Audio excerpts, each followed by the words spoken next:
মুমিন মুসলমানের জন্য রমজান মাস ইবাদত ও আত্মশুদ্ধির এক মহামূল্যবান সময়। এই মাসের শেষ দশকের সবচেয়ে ফজিলতপূর্ণ রাত হল লাইলাতুল কদর বা শবে কদর। কোরআনে বর্ণিত হয়েছে এই এক রাতের ইবাদত হাজার মাসের ইবাদতের চেয়েও উত্তম। তাই এই মহিমান্বিত রাতে মুসলমানরা বেশি বেশি ইবাদত, দোয়া ও তওবার মাধ্যমে আল্লাহ তাআলার রহমত ও ক্ষমা লাভের চেষ্টা করে। বিস্তারিত ডেস্ক রিপোর্টে।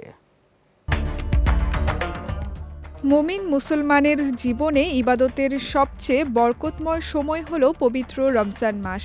এই মাসের শেষ দশকের একটি বিশেষ রাত হলো লাইলাতুল কদর বা শবে কদর।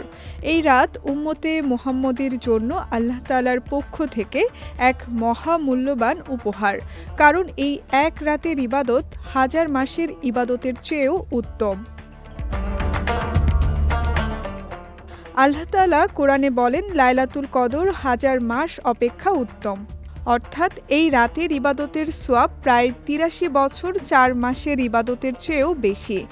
আরও বলা হয়েছে, এই রাতে ফেরেশতাগণ এবং জিবরাইল আলাইহিওয়াসাল্লাম আল্লাহর নির্দেশ নিয়ে পৃথিবীতে অবতরণ করেন এবং রাতটি ফজর পর্যন্ত শান্তিময় থাকে।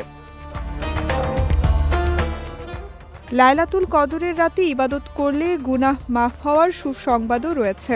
আবু হুরায়রা রাদিয়াল্লাহু তাআলা আনহু থেকে বর্ণিত, রাসূল সাল্লাল্লাহু আলাইহি ওয়াসাল্লাম বলেছেন, যে ব্যক্তি ঈমানের সাথে এবং সওয়াবের আশায় লাইলাতুল কদরে ইবাদত করবে, তার অতীতের গুনাহসমূহ ক্ষমা করে দেওয়া হবে। অর্থাৎ আন্তরিক ঈমান ও আল্লাহর সন্তুষ্টির উদ্দেশ্যে ইবাদত করলে আল্লাহ বান্দার গুনাহ ক্ষমা করেন। তবে আলেমদের ব্যাখ্যা অনুযায়ী এই হাদিসে মূলত ছোট গুনাহ বা সগীরা গুনাহ মাফ হওয়ার কথা বোঝানো হয়েছে। বড় গুনাহ বা কবিরা গুনাহ মাফ করানোর জন্য আল্লাহর কাছে আন্তরিক তওবা বা ইস্তেগফার করা জরুরি। পাশাপাশি মানুষের অধিকার সম্পর্কিত গুনাহ অর্থাৎ বান্দার হক মাফ পেতে হলে সংশ্লিষ্ট ব্যক্তির হক আদায় করতে হবে এবং তার কাছে ক্ষমা চাইতে হবে।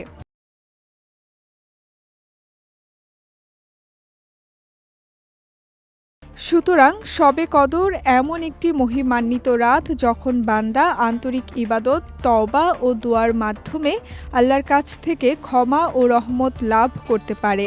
তাই এই রাতকে গুরুত্ব দিয়ে ইবাদতে কাটানোই একজন মুমিনের জন্য সবচেয়ে উত্তম।